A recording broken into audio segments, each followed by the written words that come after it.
তখন কুলসুম দৌড়াতে দৌড়াতে মা ফাতেমার বাড়িতে পৌঁছে গেলেন। সেখানে গিয়ে তিনি মা ফাতেমাকে ডাক দিলেন। মা ফাতেমা বাড়ি থেকে বের হয়ে আসলেন এবং বললেন, হে আমার বোন, তোমাকে এতটা হতাশাগ্রস্ত দেখাচ্ছে কেন? এই অসময় আমার বাড়িতে কেন? আজ তো তোমার বাড়িতে অনেক বড় খাবারের আয়োজন, অনেক বড় মেজবানের আয়োজন করেছো তুমি। কুলসুম কান্না করে বললেন, হে আমার বোন, আমাকে তুমি ক্ষমা করে দাও। আমার মেজবানে আমি সবাইকে আমন্ত্রণ করেছি, আমি তোমাকে আমন্ত্রণ করিনি। আমি অনেক বড় ভুল করে ফেলেছি। মা ফাতেমা বললেন, না না, ঠিক আছে, আমি তোমার কষ্টের কথা বুঝতে পেরেছি, তুমি হতাশ হয়েও না, চলো দেখি কি করা যায়। এই বলে তিনি হাসান হুসেনকে নিয়ে কুলসুমের বাড়ির দিকে রওনা করলেন। তারপর কুলসুমের বাড়ি গিয়ে মা ফাতেমা দেখলেন নবী করিম সাল্লাল্লাহু আলাইহি ওয়াসাল্লাম মা ফাতেমার অপেক্ষায় মেজবানে উপস্থিত সকলের সামনে দাঁড়িয়ে রয়েছেন। মা ফাতেমা সেখানে গিয়ে আল্লাহর নবীকে সালাম দিয়ে বললেন, হে আমার পিতা, আমার সালাম গ্রহণ করুন। মহানবী হযরত মুহাম্মদ সাল্লাল্লাহু আলাইহি সাল্লাম উত্তর দিয়ে বললেন, মা ফাতেমা, তুমি এসেছো, আমি তোমারই অপেক্ষায় ছিলাম। মা ফাতেমা বললেন, হে বাবা, আমি এসেছি। কুলসুম আমার বাড়িতে গিয়েছিল আমাকে ডাকতে, ওই আমাকে নিয়ে আসলো। নবী করিম সাল্লাল্লাহু আলাইহি ওয়াসাল্লাম বললেন, হ্যাঁ, তোমার বোনের অনেক বড় বিপদ, সে একটি ভুল করে ফেলেছে। আমি নিজেও জানি তার এই কাজটি করা ঠিক হয়নি। মহান আল্লাহ রাব্বুল আলামিন তোমার কষ্টে তিনিও ব্যথিত হয়েছেন। আজকের এই মেজবানে শহরের গণ্যমান্য ব্যক্তিরা উপস্থিত হয়েছে তোমার বোনের এখানে। তারা আজকে দুপুরে আহার গ্রহণ করবে, কিন্তু তারা কি করে খাবে? মেজবানের জন্য যে সকল খাবার রান্না করা হয়েছিল সেই সকল খাবার কয়লায় পরিণত হয়ে গিয়েছে। এ কথা শুনে মা ফাতেমা অবাক হয়ে বললেন, আমি তো আমার বোনকে কখনোই অভিশাপ দেইনি, এমনটি কেন হলো? মহানবী হযরত মুহাম্মদ সাল্লাল্লাহু আলাইহি ওয়াসাল্লাম বললেন, মা ফাতেমা, তুমি অভিশাপ দাওনি, অভিশাপের প্রয়োজনও পড়েনি, কিন্তু হাসান হোসেনের ক্ষুধার যন্ত্রণায় মা হিসাবে তোমার আহাজারি আল্লাহ রাব্বুল আলামিনের আরশকেও কাঁপিয়ে দিয়েছে।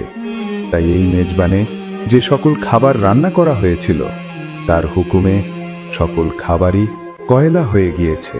এখন তোমার বোন অনেকটাই চিন্তায় পড়ে গেছে। যদি এত সব আমন্ত্রিত অতিথিদের সে খাবার দিতে না পারে, তাহলে তার মান সম্মান কিছুই থাকবে না। মা ফাতেমা বললেন, হে আল্লাহর প্রেরিত রাসূল, হে আমার পিতা, আমার এখন কি করণীয় রয়েছে? নবী করিম সাল্লাল্লাহু আলাইহি ওয়াসাল্লাম বললেন, তুমি যদি মন থেকে কুলসুমকে ক্ষমা করো এবং আল্লাহর দরবারে দোয়া করো, হয়তোবা আল্লাহ এর সমাধান করে দিবেন। মা ফাতেমা বললেন, ঠিক আছে বাবা, আমি যাচ্ছি। এই বলে তিনি সেখানে গেলেন যেখানে খাবার রান্না করা হচ্ছিল এবং যেখানে সকল খাবার কয়লা হয়ে গিয়েছিল। কুলসুমকে নিয়ে সেই জায়গায় গেলেন। আল্লাহর নাম নিয়ে বিসমিল্লাহ বলে তিনি সকল খাবারের পাত্র কাপড় দিয়ে ঢেকে দিলেন এবং আল্লাহর দরবারে দোয়া করলেন। এরপর কুলসুমকে বললেন, তুমি কাপড় তুলো খাবারের উপর থেকে। খাবারের পাত্রের উপর থেকে কাপড় সরানোর পর তারা দেখলেন সকল কয়লায় পরিণত হওয়া খাবার আগের অবস্থায় ফিরে এসেছে। সুবহানাল্লাহ। কুলসুম আল্লাহর দরবারে শুকরিয়া আদায় করলেন। মা ফাতেমাও আল্লাহর দরবারে শুকরিয়া আদায় করলেন। এরপর মা ফাতেমা কুলসুমকে বললেন, নাও বোন, তুমি আমন্ত্রিত সকলকে এখন এই খাবার পরিবেশন করো। কুলসুম ধন্যবাদ জানিয়ে বলল, তুমি আমাকে ক্ষমা করে দাও। অহংকারের বশে, অর্থ সম্পদের লোভে আমি অন্ধ হয়ে গিয়েছিলাম। প্রিয় দর্শক, রাসূলুল্লাহ সাল্লাল্লাহু আলাইহি ওয়াসাল্লাম বলেছেন, যার অন্তরে একটি সরিষা দানা পরিমাণ অহংকার থাকবে সে জান্নাতে প্রবেশ করতে পারবে না। সহিহ মুসলিম। তাই অহংকার নয়, বিনয় হলো একজন মুমিনের গুণ। আল্লাহ রাব্বুল আলামিন আমাদের সবাইকে অহংকার থেকে দূরে থাকার তৌফিক দান করুক, আমিন। এরপর মা ফাতেমা ও কুলসুম নবী করিম সাল্লাল্লাহু আলাইহি ওয়াসাল্লামের কাছে আসলেন। নবী করিম সাল্লাল্লাহু আলাইহি ওয়াসাল্লাম মা ফাতেমাকে ধন্যবাদ জানিয়ে আল্লাহর দরবারে শুকরিয়া আদায় করলেন। একদিন উম্মে আইমান নামক কোনো এক মহিলা কোনো এক দরকারে মা ফাতেমা রাদিয়াল্লাহু তাআলা আনহার বাড়িতে আসলেন। উম্মে আইমান মা ফাতেমার দরজায় দাঁড়িয়ে ভাবছিলেন ফাতেমা রাদিয়াল্লাহু তাআলা আনহাকে ডাকবেন কিনা। অবশেষে তিনি মা ফাতেমা রাদিয়াল্লাহু তাআলা আনহাকে ডাকলেন, কিন্তু ভেতর থেকে কোনো আওয়াজ আসছে না। এরপর উম্মে আইমান আবারও ডাক দিলেন, কিন্তু ভেতর থেকে কোনো সাড়া শব্দ আসছে না। তবে উম্মে আইমান লক্ষ্য করলেন ঘরের ভেতর থেকে জাতা ঘোরানোর একটি শব্দ তার কানে ভেসে আসছে। অতঃপর উম্মে আইমান ঘরের জানালা দিয়ে ভেতরের দিকে তাকালেন। ভেতরের দিকে তাকিয়ে তিনি যা দেখলেন তাতে তিনি বিস্মিত হয়ে গেলেন। তিনি দেখতে পেলেন মা ফাতেমা বসে বসে ঘুমাচ্ছেন আর জাতাটা নিজে নিজেই ঘুরছে। হযরত হুসাইন রাদিয়াল্লাহু তাআলা আনহাকে একজন মহিলা দোলনার মধ্যে দুল খাওয়াচ্ছে, আর একজন সুন্দরী মহিলা ঘরের চৌকির ওপর বসে তাসবিহ পাঠ করছে।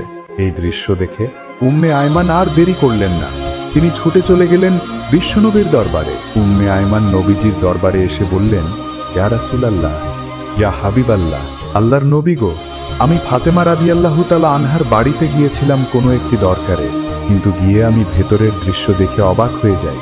এরপর উম্মে আয়মান যা যা দেখে এসেছে সবকিছু নবীজির কাছে বর্ণনা করলেন। বিশ্বনবী এই সব কথা শুনে উম্মে আয়মানকে বললেন, হে উম্মে আয়মান, তুমি শোনো, আমার মেয়ে ফাতেমা জাতাতে আটা পিষতে পিষতে ক্লান্ত হয়ে পড়ে, কিন্তু তখনও তার আল্লাহ রাব্বুল আলামিনের তাসবিহ পাঠ করা বাকি ছিল। এমতাবস্থায় আল্লাহ রাব্বুল আলামিন একজন ফেরেশতা পাঠিয়ে দেন তাসবিহ পাঠ করার জন্য, যা মা ফাতেমা রাদিয়াল্লাহু তাআলা আনহার বাকি ছিল। আরেকজন মহিলাকে পাঠিয়ে দেন হযরত হুসাইন রাদিয়াল্লাহু তাআলা আনহাকে দোলনার মধ্যে দুল খাওয়ানোর জন্য, যাতে তার ঘুম ভেঙে না যায়। উম্মে আয়মান, তুমি যে দুইজন খুবসুরত মহিলাকে দেখে আসছো, তারা কোনো মহিলা নন, তারা আল্লাহ রাব্বুল আলামিনের পাঠানো দুইজন ফেরেশতা। বিশ্বনবীর মুখে এই সব কথা শুনে উম্মে আয়মান সহ উপস্থিত সকলেই হতবাক হয়ে গেলেন। অতঃপর উম্মে আয়মান বিশ্বনবীকে সালাম জানিয়ে আল্লাহু আকবার বলে বিশ্বনবীর দরবার থেকে বের হয়ে গেলেন।